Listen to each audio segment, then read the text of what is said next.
سلام، چطوری؟ لایک و کامنت و دنبال فراموش نشه. بریم سراغ سری دوممون که همون اول هنگ 2 hours later. کرد. خدایا نگاه همون اول هنگ کرد. بذار ببینم. اینترنت روشن. یه لحظه من اینو خاموش کنم. الان فکر کنم بهتر بشه. بریم سراغ سری دوممون.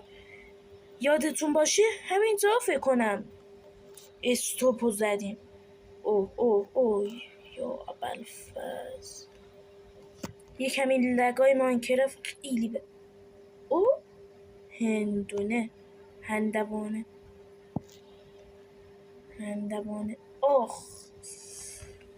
اصلا سری سروایو جونم کمه. گوسفند یکم از این بخورم. گشنم.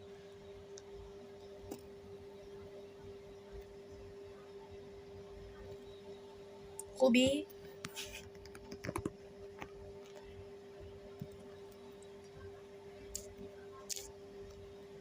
اصلا همینجوری ریپیت باشه. اصلا زمینم هرچی هم بکنم.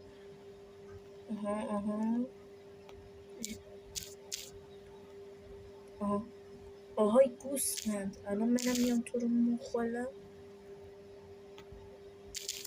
جونم زیاد شد. آره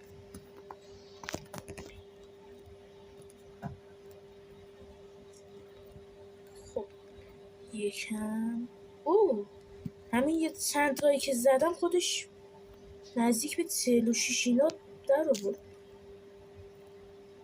49 55. خوبه یه اسنک شد.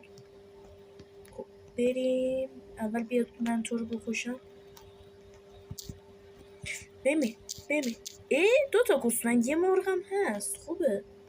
فکر نموندم اینا چرا لب صحرا بپر. بده من. تو که همون وان شد. گاومون اینجاست.